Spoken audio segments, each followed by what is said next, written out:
This is Super Investors and the Art of Worldly Wisdom. I'm Jesse Felder. I'm Jack to the test!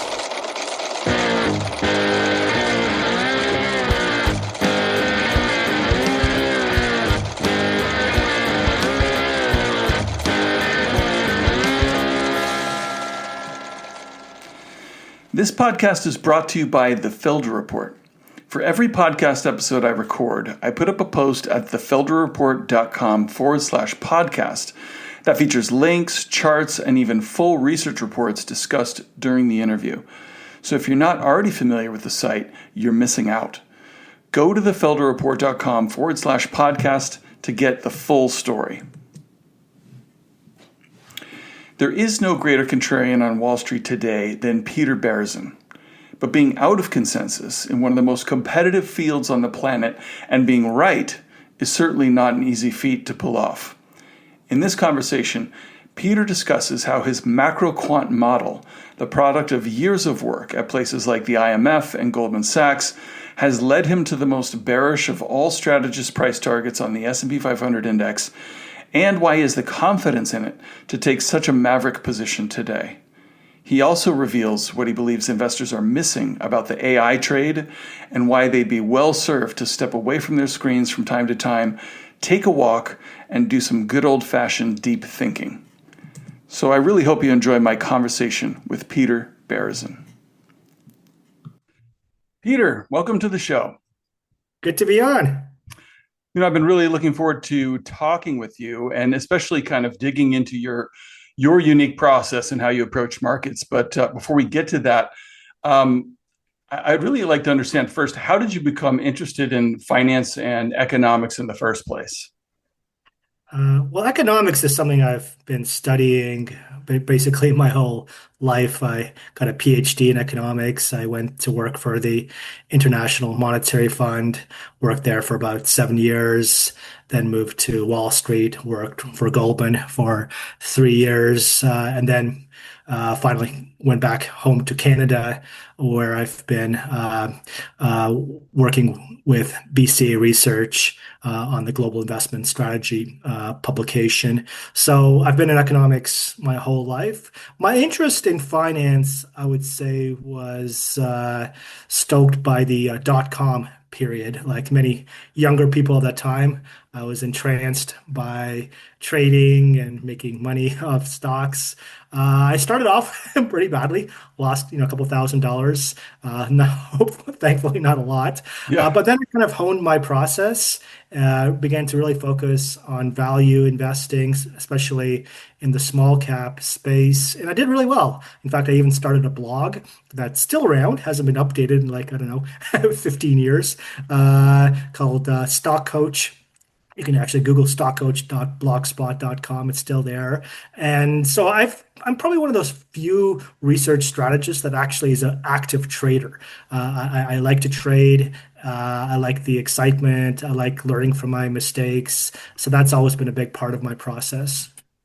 Well, that was actually one of the reasons I was most interested to talk to you, because unlike most economists, you actually have skin in the game and you are an active trader. And even, I guess, despite your bearishness this year, maybe because of your bearishness this year, your returns have been pretty stellar. So, I mean, I guess what do you attribute your your trading skills to? I guess, what was the learning process there more specifically?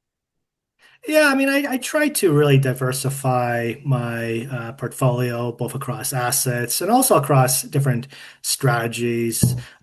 So yes, I've been bearish in the stock market, and that's been the wrong call. But I've been tactical about it. For our clients, we recommended owning puts on the SPY ETF going into April. We closed that trade actually for a big gain. 500% personally, and I kind of wish I had been more vocal about it in my own publications. During those April days when everything was selling off, like I was buying ETFs left, right, and center. I was buying Nvidia. Can't believe I actually bought Nvidia. So I try to be pretty tactical about my approach. I don't like being dogmatic. Once Yeah. you sort of get wedded to a particular ideology, a particular viewpoint, that's when you get burned. You got to be flexible in this business. You got to be humble, and you have to be willing to learn from mistakes. And I've certainly had my share.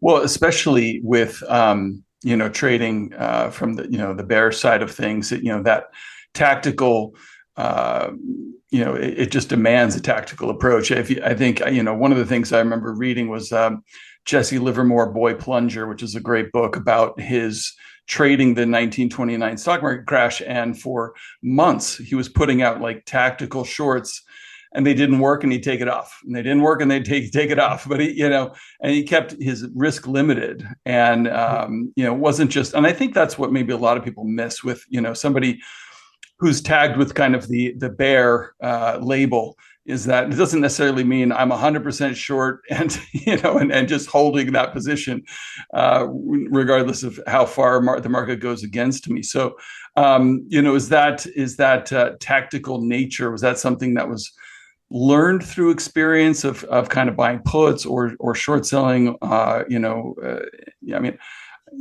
through painful experience, as most of us have kind of experienced who Oh try to yeah, trade from that oh yeah. side of things. I know. I've got plenty of war stories. Actually, the first short I ever put on was to go short Google right after the IPO. Because I figured to myself, it's just another search engine. It's going to be like Web Crawler or Excite or Lycos. Nobody talks about them anymore because they don't exist. And of course, I was like blatantly wrong. Yeah, And I closed that trade. I think I lost $4,000 on it, so it wasn't like a huge hit to my to my livelihood. But right. I learned from it. I learned from it. And now going into kind of this year, I was actually one of the more bullish people back in late 2022, 2023. I was actually making the case that the U.S. would not only experience a soft landing, but that inflation would fall, unemployment would stay low. It was a very kind of heretical view at that time. Last year, I did turn bearish, and I did turn bearish prematurely. But even then, I've been telling clients, listen, I think that probably the risks are to the downside, but don't go full in bear yet. It's too early. Wait until you see the whites of the recession's eyes before you go maximally underweight. So I have been bearish and I've been wrong, but I haven't been like incredibly bearish. I still think some long exposure is worthwhile at the moment. Yeah. And as you mentioned, you were, contrarian, bullish before that. Reading through your recent reports, there's a quote that comes to mind from Howard Marks's book, The Most Important Thing, and that's: to achieve superior investment results, you have to hold non-consensus views regarding value, and they have to be accurate. That's not easy, and I think because that's not easy, we get this herd mentality on Wall Street. It's a lot easier to look for the kind of the safety of the herd. And so, when you look at things like your price target on the S&P 500 and recession call, your probability of recession, those are non-consensus right now. So I guess my question is, what makes you different? Why are you willing to kind of step out of the herd and take these kind of, more, I guess, courageous independent views? Well, I think one thing I've sort of realized over the years is that the vast majority of Wall Street strategists are just going to follow the herd. Like their view basically is whatever the market has done over the last 4 weeks. If the market has gone up, they go into their client meetings bullish. The market has gone down, they go into their client meetings bearish. It's easy to be that way, right? It always seems as though you're right because whatever you're saying reflects what the market has done recently. The problem is that this is a completely backward looking approach. Never going to make any money by just being part of the herd. And I want to make money. I know that the only way to make money is to be out of consensus. And I don't mind being wrong. I don't even mind being publicly wrong. I mean, the reality is that we're in the finance business. This isn't like, surgery where if you kill your patient 45% of the time, You're going to lose your license, if not go to jail. In Right. the stock market, you could be wrong 45% of the time and still make a lot of money. You could be wrong 55% of the time and still make a lot of money if you make more money when you're right than that you lose than when you're wrong. So, humility is important in this business. Being wrong is completely acceptable. What's not right is failing to learn from your mistakes. Right, right. Well, I was thinking of you and your market calls, which I want to get to. But I was reading a headline in Barron's today, and it just said the S&P 500 can hit 6,600. Why strategists are so confident? Highlighting how many strategists are raising their price targets right now. After the market's rallying. You obviously have a different view, and I think it's based on your macroquant model, which I'm really curious about. This is one of the things that you've developed for BCA. I'm curious, what is the macroquant model, and how was it developed?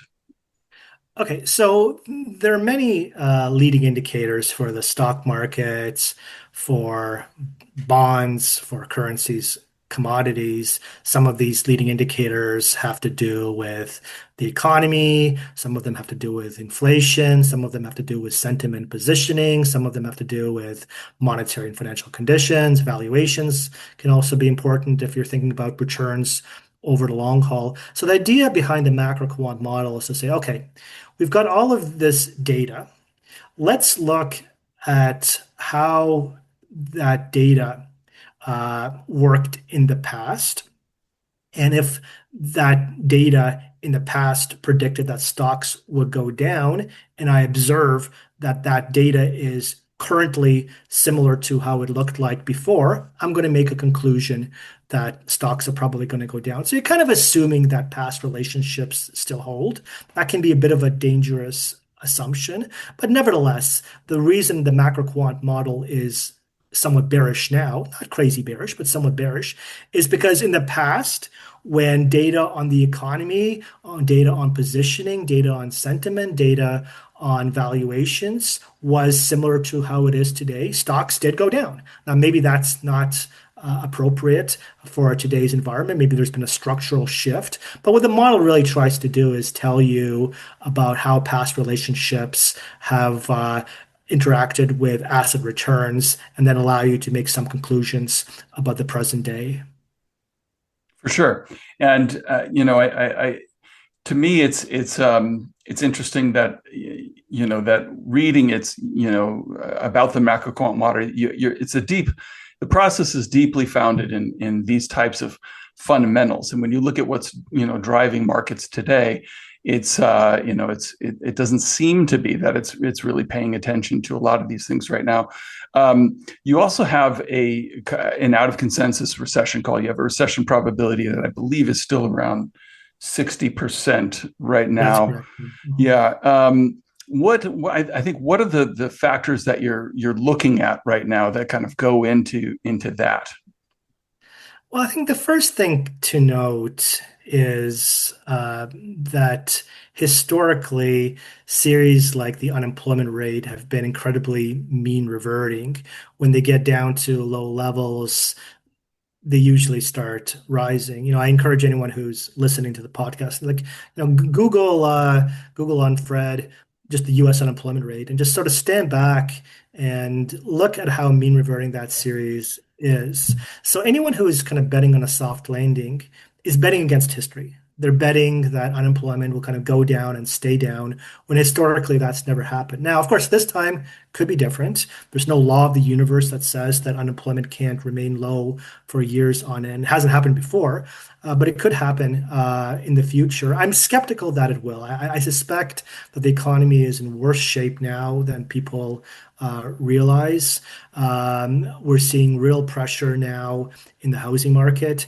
Inventories of newly built homes are now the highest that they've been since mid 2009. We're starting to see some real price declines in a number of states. In fact, it's becoming much more broad-based.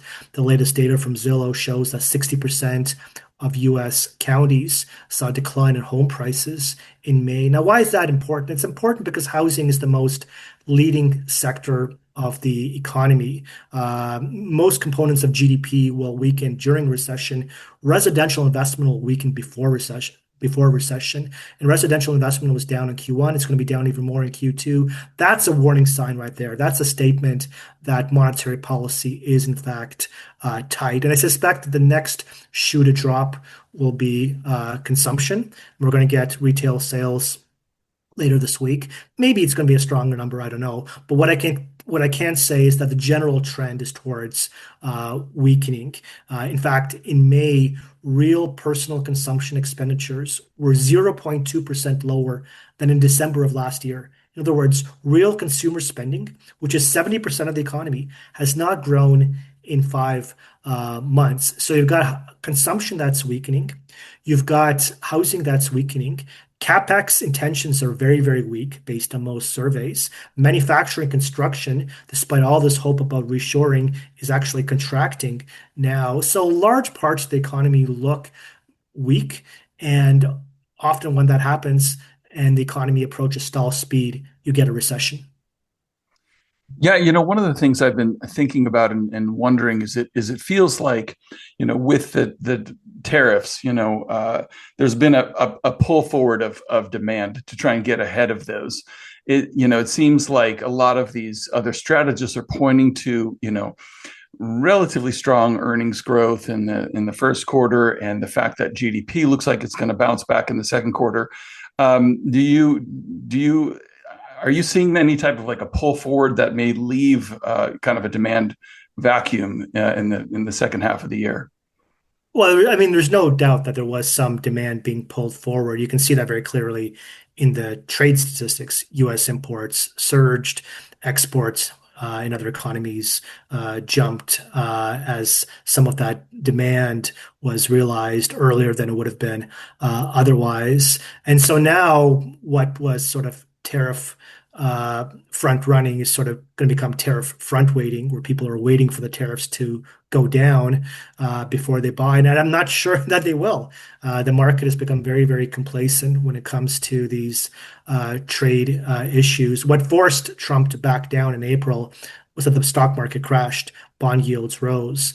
If that doesn't happen again, because everyone is so enamored with this taco trade, then the incentive for Trump to actually shift away from tariffs is not going to be nearly as strong. And he seems committed. He seems very committed to tariffs. And I think he's probably going to go through, maybe not with a full slate of tariffs that he's proposed, but I wouldn't be surprised at all if the effective tariff rate in 3 months is close to 20%. That would be huge. It was 2% going into this year. If we go to a tariff rate of 15, 20%, that's going to probably shave at least point and a half, 2 points off GDP growth. And at that point, you're looking at GDP growth that's well below trend rather. And if you have growth that's below trend, now you've got rising unemployment, and that tends to feed on itself. Gotcha. One of the things you mentioned, the labor market, and it seems like it's really difficult to read the labor market right now because initial jobless claims could be depressed this cycle relative to previous cycles just because of things like the gig economy and obviously the labor statistics are so heavily revised later on down the line that it's difficult to get a real time read. They're ultimately very lagging. You look at the beverage curve is kind of one of the things that you're looking at right now to kind of understand, get a better, I guess, a cleaner read on where we stand in the labor market cycle. Mm-hmm. Could you kind of explain that? Yeah. So one of the reasons I was the optimist back in late 2022, 2023 was because job openings were so incredibly high. Basically, anyone who lost a job back then could walk across the street and find new work. And that kind of prevented unemployment from going up, which is why I didn't expect a recession at that time. And moreover, I thought that not only would we avoid recession, but probably inflation would fall pretty dramatically without much cost to the economy. And that did kind of stem from this idea of a kinked Phillips curve or a kinked Beverage curve, however you want to call it. So, Yeah, maybe let's, those of you, yeah, if you could maybe just kind of explain what the beverage curve is for the audience. yeah. So the Beverage curve plots the relationship between job openings and the unemployment rate. And what we see, if we kind of look at a picture of the Beverage curve in recent years, is that it's kinked. It's basically vertical up until you get to a job openings rate of 4.5%, and then it becomes much flatter. Meaning that if you fall from a job openings rate of like 7%, which is where we were in early 2022, to like 5%, not much happens to unemployment because you still have excess demand for workers. You have less excess demand, but there's still this shortage of workers. People can still walk across the street and find new work if they lose their job. When you get down to around 4.5%, that's the level of job openings that Fed Governor Christopher Waller has identified as being the kink in the Beverage curve, meaning that if openings were to fall below that level, you probably would start to see a more meaningful increase in unemployment. Well, the job openings rate officially in May was 4.6%, so very close to that 4.5% level.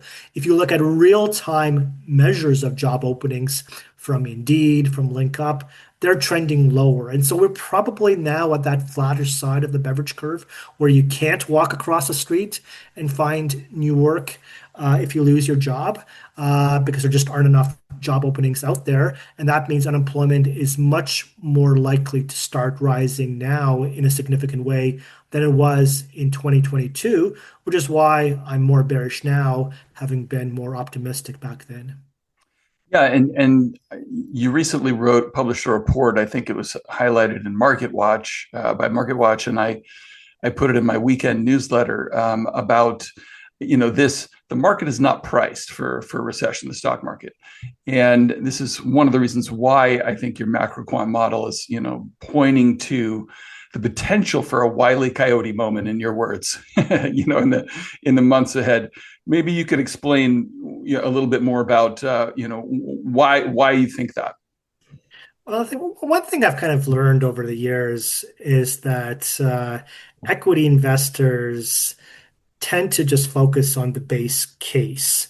And so you can have a situation where the risks mount, they get larger, larger, and larger, but they're still, in absolute terms, maybe 20% risk of whatever that bad thing happening. And investors are just ignoring it until you get to a certain threshold. Maybe that threshold is not 50% chance, but maybe it's like 30%, 35%. And then all of a sudden you have this phase transition, right? Like when water turns into ice, all of a sudden we go from this risk being completely irrelevant to being the only thing that matters. And we see that over and over again. We saw that with the pandemic, for example. I remember writing back in early February that, listen, this virus is spreading quickly. If you just kind of do an exponential extrapolation, we're going to have a massive problem within a few weeks. And everybody just kind of ignored it until you couldn't ignore it anymore. And then it became the only thing that mattered. It was the same thing with the trade war. Trump was talking about tariffs in February, talking about tariffs in March. He's talking about it his whole life, but the market didn't react until Liberation Day. And then all of a sudden, it was the only thing that mattered.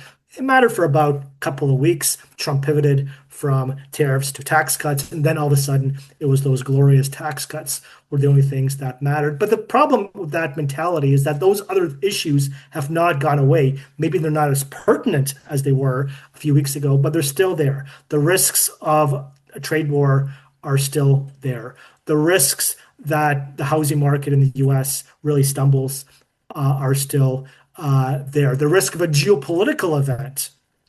Today he's talking about perhaps arming Russia. Who knows how that will evolve. Talking about arming Ukraine in order to defend itself against Russia. Who knows how that will evolve. So all those risks are there, and the market is ignoring them. And that's usually an opportunity for investors because if we go from a 20% risk to a 30% risk, then the market will have no choice but to react. And if you're early on that trade, that's how you'll make some money.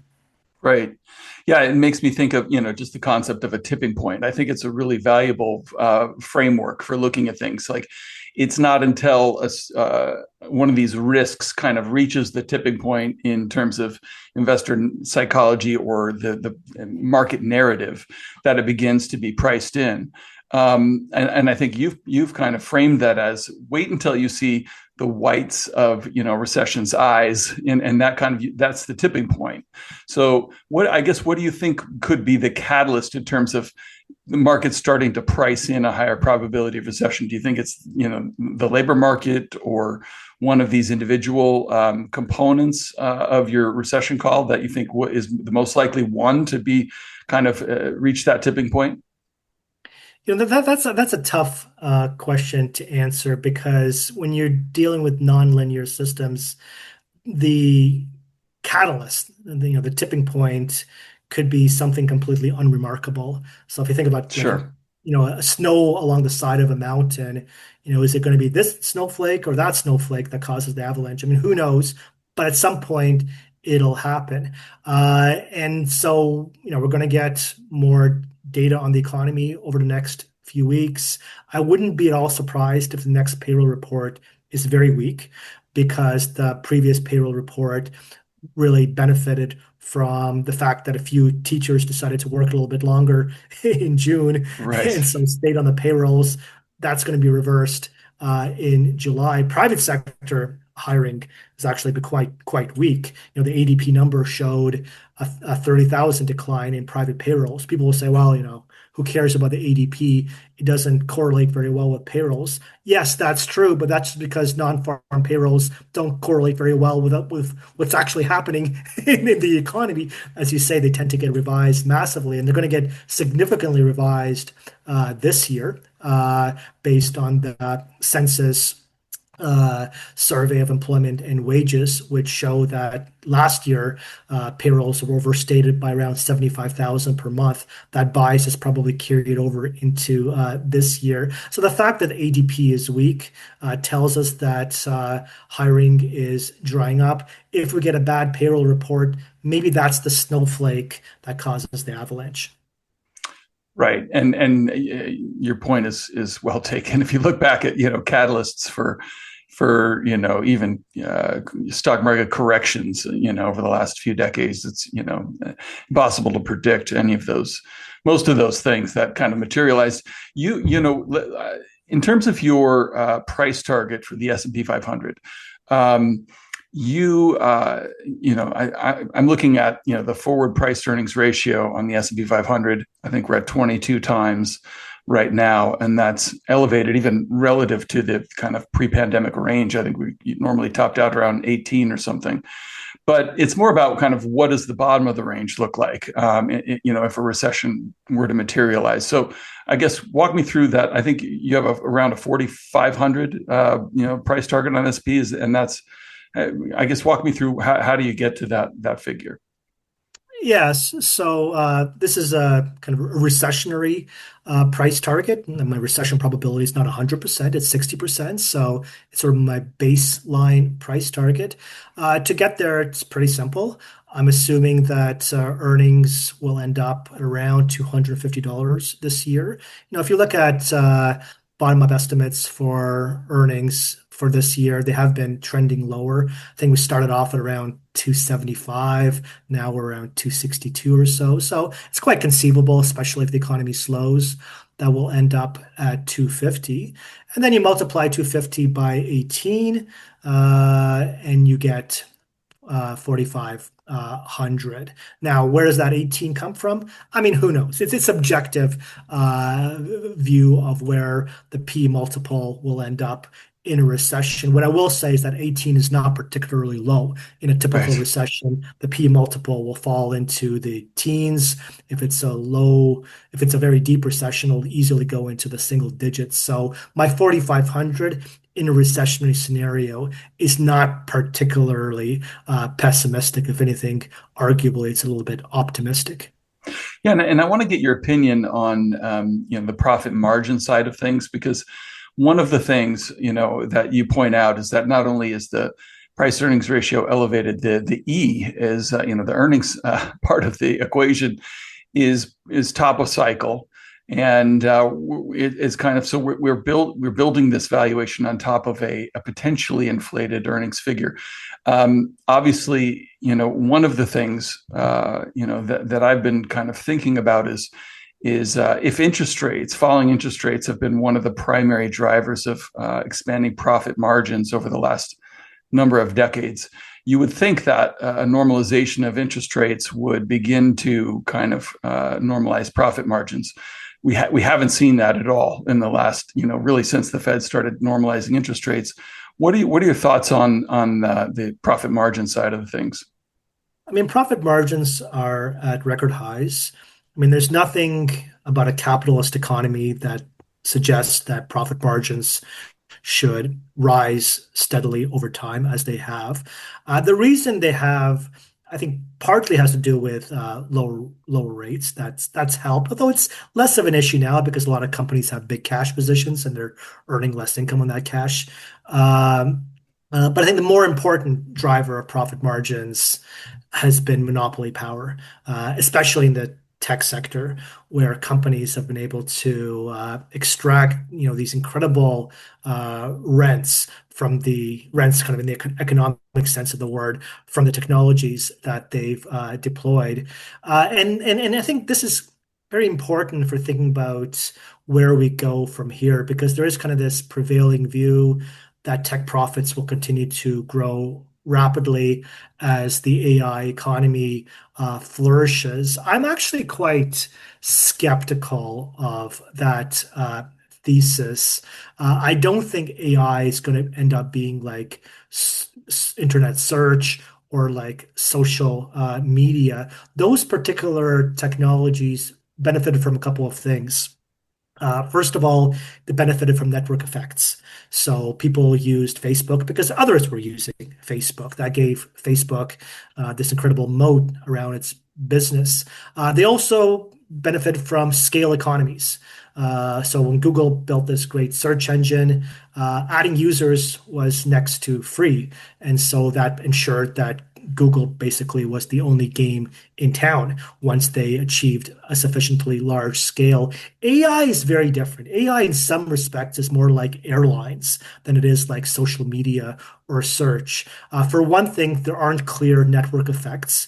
If I use ChatGPT, doesn't make your experience better, probably makes it worse because my query causes things to slow down for other people. And that speaks to the second issue, economies of scale. The economies of scale in AI are not as they are with typical software, because for AI to work, you need to build data centers. You need to buy these NVIDIA chips. You need to pay a really large electricity bill because they're so power intensive. And so it ends up being a bit like the airline industry, where you have kind of a commoditized product. A lot of these AI systems are quite similar in that they use the same neural net transformer architectures, same training sets, and you got these high capex requirements, high depreciation rate on that capex. That's airlines. And so if that's going to be the business model for AI, then look out. Those profit margins aren't going to rise. They're probably going to fall, and that'll be a big shock to a lot of investors. Yeah, I'm really glad you brought up the your AI views, because I think those are, deeply contrarian as well. It's fascinating to me that, Warren Buffett has famously said, the airline industry is like one of the worst, sectors to invest in that you could possibly imagine. And you have a lot of these big tech companies, which have historically been very capital light, and that's kind of driven their profitability, and they're now becoming very capital intensive. And it'll be interesting to see how that plays out. You also write about, though, that the benefits of a real AI revolution are unlikely, based on the history of kind of these types of advancements. The benefits are unlikely to accrue to the purveyors of the technology itself. That's right. And that's actually been the history of most general purpose technologies, ironically, GPT being the acronym there. So whether it be the printing press, electrification, railroads, autos, even I would say computers. Unless those technologies lend themselves to monopoly power, and in most cases they didn't, what you end up with is higher standards of living, but you don't necessarily end up with higher profit margins. And I think there's a real possibility that AI does boost productivity growth, but doesn't necessarily boost profits. And by the way, that's what happened in the early stages of the dot-com period. Productivity in the US started to rise in the mid 1990s and stayed about a percentage point higher for 10 years. And ironically, it wasn't until around 2005, just as productivity growth was coming down, that the profits from the internet really ballooned. So even if the profits eventually do come from AI, it might take a long time for them to materialize, and investors aren't that patient, unfortunately. Yeah, and investors have been piling into these AI names and technology names. And kind of on the flip side of that trade is the fact that commodities have been left for dead. And I believe, you've written that, it's actually commodity producers and landowners that are likely to benefit most from a really productivity miracle driven by AI.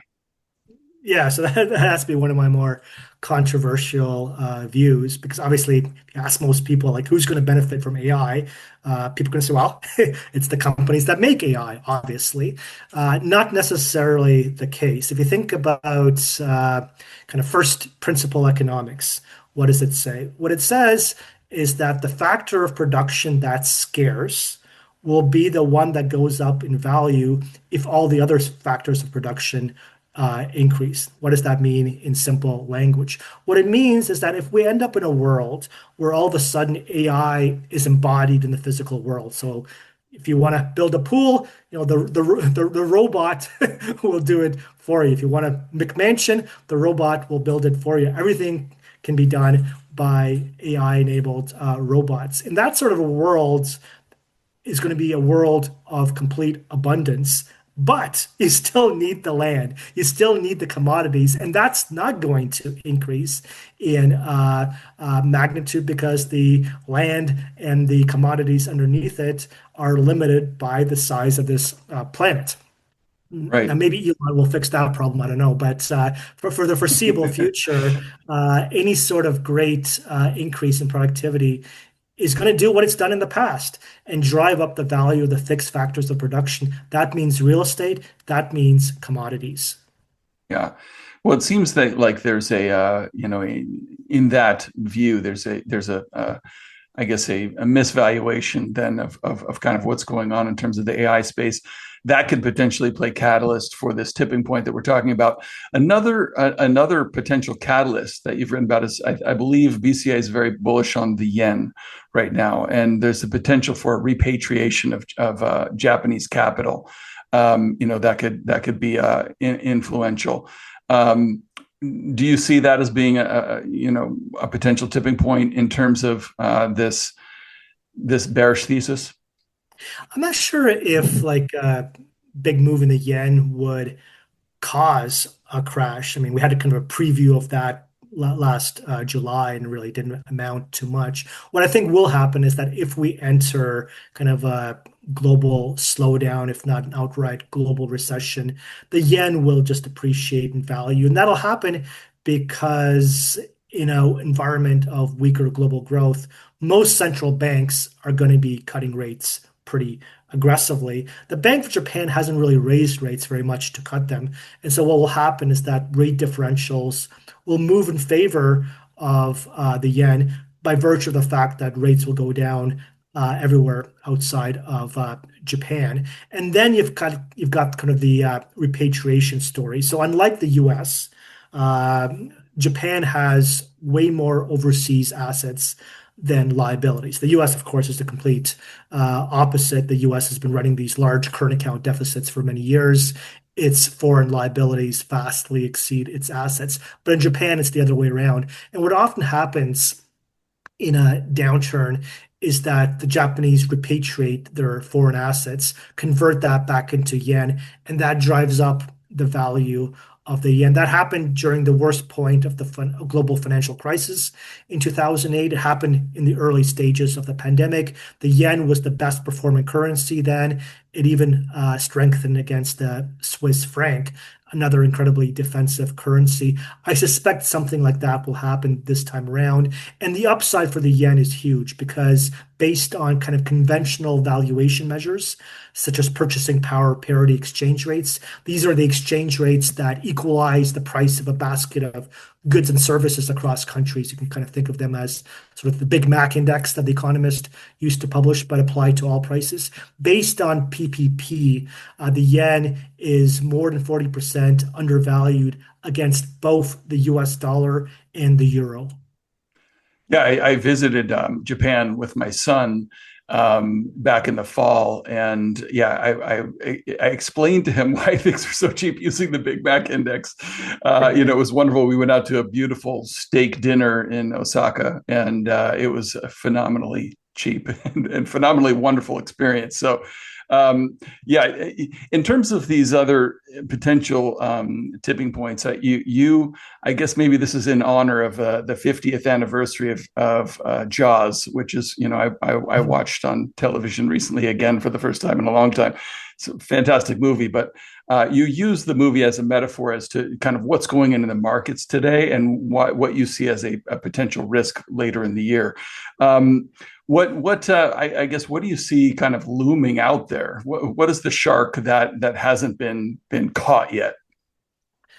Yeah, so of course, in that movie earlier on, there's a scene where they catch a shark and they all celebrate because they finally caught the shark that killed, I can't remember who it was, I think that little boy at the beginning.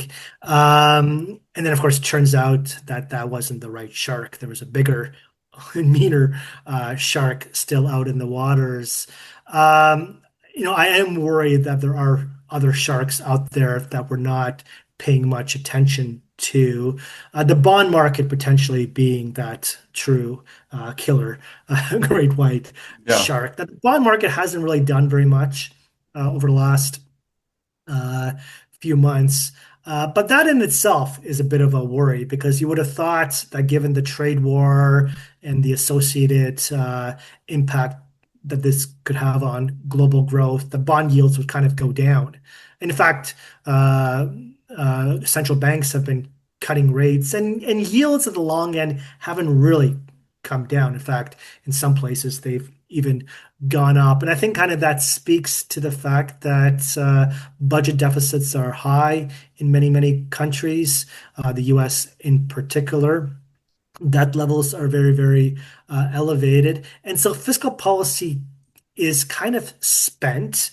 And that is problematic because if people are focused on the fiscal angle, then you're not going to see a decline in long-term bond yields. And falling yields are often what kind of helps you get out of a economic slowdown. So people say, well, the economy doesn't have any imbalances in the US. I mean, first of all, that's not true even with respect to the private sector. There are imbalances in commercial real estate and residential real estate. I mean, ask anybody who owns a condo in Florida. But on the public side, we've got massive imbalances. We've got structurally unsustainable budget deficits, which limits both the fiscal response and, in some sense, the monetary policy response either, because the Fed can't make it look as though it's kind of bailing out the government by buying up bonds if investors start to worry about the fiscal outlook. So that shark is there. I don't know if it'll appear,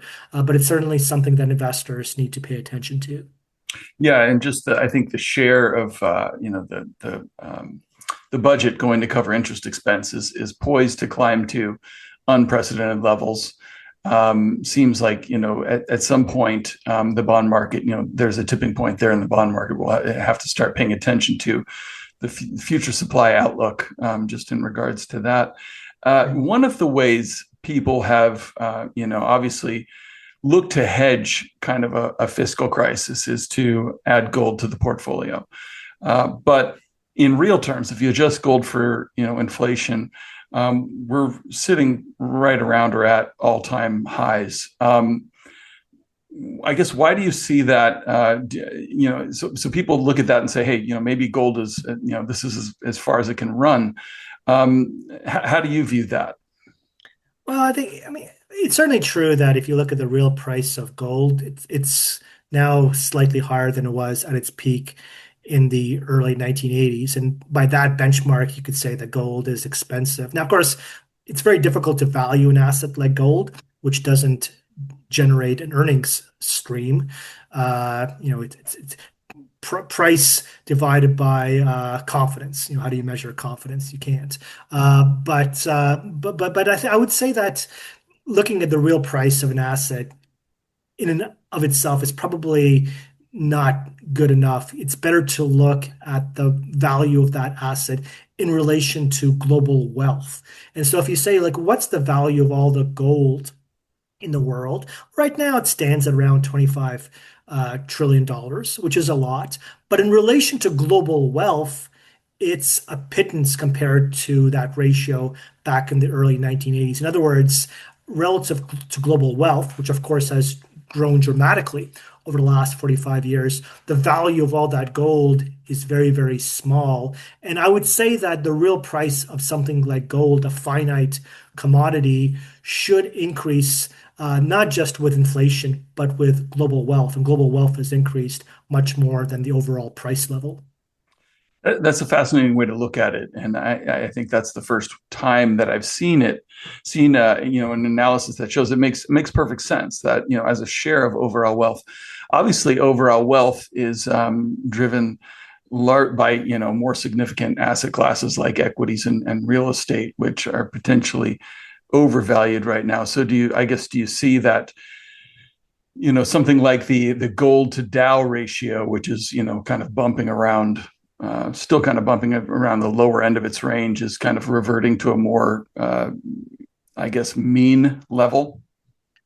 Yeah, I'm not going to make the case that gold is going to triple from here, but I do think we're kind of in the middle innings of a secular bull market in gold. And of course, it's not just like kind of back of the envelope calculations about the value of gold relative to wealth that matters. There are other considerations, namely the fact that fewer people want to hold dollars. Certainly, fewer central banks want to hold dollars.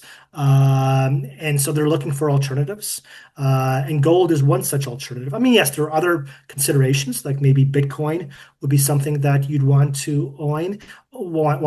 But the thing about Bitcoin is that Bitcoin is a direct competitor for fiat money. I don't think governments will ever want to really kind of put the stamp of approval on crypto. I mean, the US has sort of moved in that direction, I would say more so for political reasons, but I don't see central banks wanting to own Bitcoin because the more people who own crypto, the less demand there will be for fiat money, and hence less revenue these governments will generate from being able to print money, seigniorage revenue, as economists call it.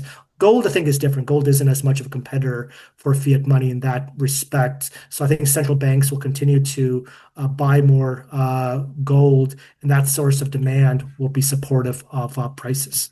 Yeah, that makes perfect sense. We've this has been a wonderful kind of just opportunity for me to kind of examine your approach to markets. I've really appreciated this. I have kind of a question that is broader and kind of outside the world of finance, but in terms of like your personal experience, is there a hobby, a sport that you played as a kid or maybe still do, or any other pursuit that you think has made you a better analyst, economist, trader, or even human being?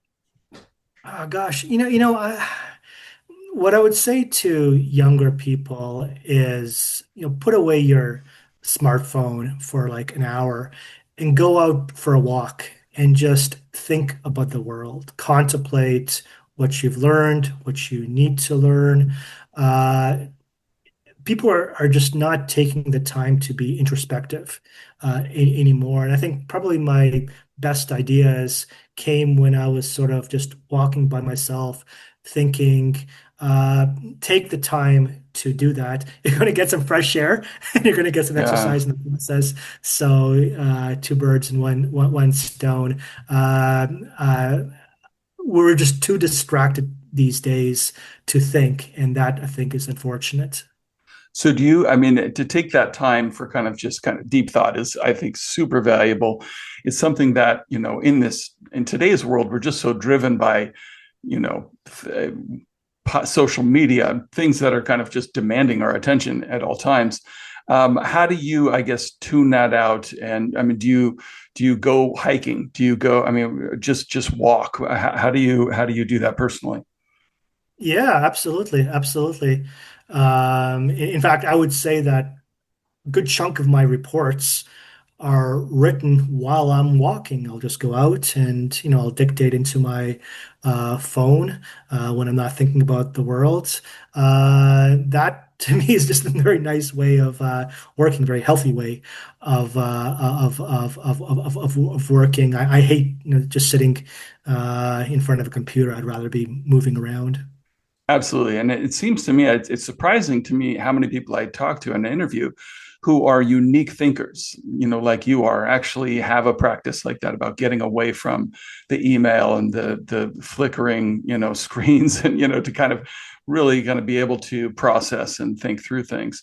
Um, for people who want to follow your work, learn more about it, where can they do that?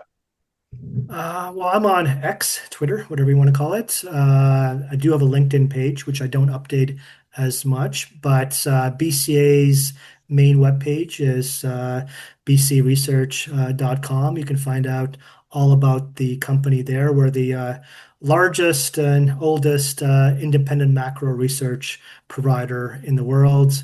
The vast majority of the world's largest financial companies are our clients. So if you want to know more about us, please do visit that webpage. Yeah, and it's been a real pleasure to prepare for this interview. I've read through, at least a couple hundred pages of your research over the last couple of months, and I it's appreciate that. it's Thank you. fascinating. I just what an honor it's been for me to be able to do this, Peter. Pick your brain. Thank you so much for taking the time. Thank you. I appreciate it.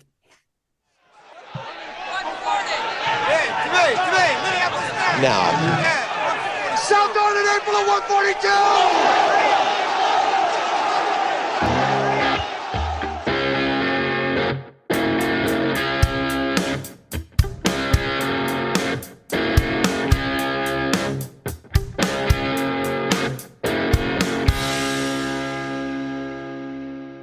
Remember, for notes and links related to this episode, including Peter's latest research, visit thefelderreport.com/podcast. Thanks for listening, and I'll see you on the financial road less traveled.